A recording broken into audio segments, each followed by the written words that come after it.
आज 4 जून को देश भर में इसके परिणाम वो निकाले जा रहे हैं। काफी परिणाम एक प्रकार से अब संपन्न हो गए हैं। जो अनुमान थे सुबह वो भी फाइनलिटी की तरफ बढ़ रहे हैं। कहीं कहीं कुछ राउंड बाकी हैं और मुझे लगता है कि आज सायंकाल तक पूरी पिक्चर स्पष्ट हो जाएगी। अगर मैं हरियाणा की बात करता हूं तो अभी मोटे रूप से 10 सीटें, इनका तो मैं कह सकता हूं कि प्राय क्लियर है। एक सीट अभी बहुत थोड़े मार्जिन में अभी फंसी है। फाइनल निर्णय आने पर ही पता लगेगा। जो 10 हैं उसमें 9 लोकसभा, 1 विधानसभा, और इन 10 में से 6 सीटें भारतीय जनता पार्टी ने एक प्रकार से फाइनली जीत ली हैं। 4 सीटें कांग्रेस के खाते में गई हैं। 1 सीट सोनीपत की, जैसा ही उसके अनुमान और पुख्ता हो जाएंगे उसकी जानकारी मिलेगी। मैं इस अवसर पर इतना ही कह सकता हूं कि भले क्लेम सबका अपना अपना होता है, हम भी अपना क्लेम कर रहे थे, कांग्रेस पार्टी अपना क्लेम कर रही थी, लेकिन अंतोगत्वा जब परिणाम सामने होता है तो वो जनता का दिया हुआ वर्डिक्ट होता है।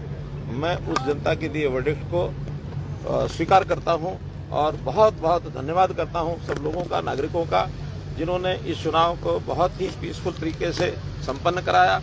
और जो मशीनरी इसमें लगी हुई थी, गवर्नमेंट मशीनरी, चुनाव आयोग की मशीनरी, उन्होंने भी सबने बहुत कोऑपरेशन दिया और उस कोऑपरेशन के कारण से हमारा जो पुलिस बल था, हमारी जो अन्य फोर्सेस थी, उन्होंने भी एक प्रकार से इस दुनिया के सबसे बड़े लोकतांत्रिक उत्सव को संपन्न कराया है। बहुत बहुत आभार। जो उम्मीद थी आपको, जो आपने मेहनत की, क्या उसके मुताबिक आपका रिजल्ट आया है?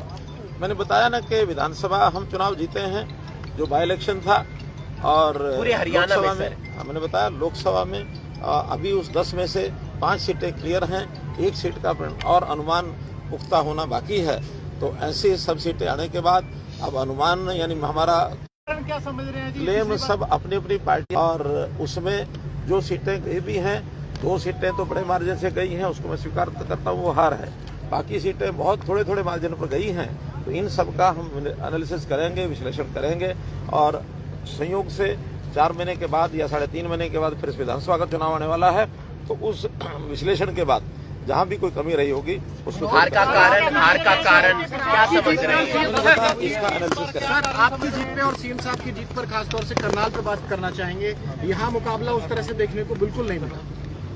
ये करनाल विधानसभा और करनाल लोकसभा की जनता का प्यार है, जिन्होंने इतने बड़े मार्जिन से, हैवी मार्जिन से और इन सीटों को जिताया है। लोकसभा की सीट शायद 2,10,000 प्लस मार्जिन से जीती जा रही है, और ऐसे ही विधानसभा भी लगभग 40,000 मार्जिन से जीत रहे हैं।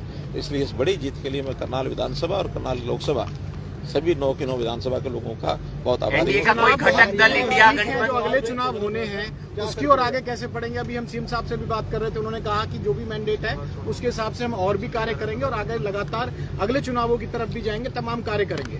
देखिए, जब भी कोई इस प्रकार की घटनाक्रम होती है, क्योंकि चुनाव तो इस देश के एक लगातार चलने वाली प्रक्रिया है, हर चुनाव के बाद एक रिव्यू होता है, एनालिसिस होता है। उस रिव्यू और एनालिसिस आधार पर जहां भी कहीं कोई कमी रही होगी, जहां कोई बात शेष रही होगी, उसको पूरा करेंगे, और निश्चित रूप से अगले चुनाव को भी दमदार तरीके से हम पूर्ण बहुमत के लिए। हरियाणा सरकार की योजनाओं को लोगों ने पसंद नहीं किया, इसका मतलब ऐसा नहीं है। हरियाणा योजना बहुत पसंद किया है, अच्छी योजनाएं पसंद की है, लेकिन कई और फैक्टर्स थे, उन फैक्टर्स की चर्चा इस समय नहीं करेंगे। और अगर शायद सपना ही रह गया जो नंबर 1 सीट जीतने के लिए बात है ना, क्लेम सब अपने अपने होते हैं, लेकिन इसका एनालिसिस करेंगे। सर, आगे की तैयारी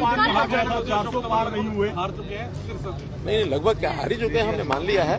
तो इसलिए जो चुनाव स्पष्ट जिनका अनुमान लगभग हार की ओर है वो हमने मान लिया। जो जीत की वो भी। एनडीए की सरकार बन रही है, मनोहर लाल क्या बन रहे हैं? एनडीए की सरकार बनेगी। देश की जनता का धन्यवाद कि मोदी जी तीसरी बार देश के प्रधानमंत्री बनेंगे, और 10 साल के कार्यकाल में बहुत काम किए हैं।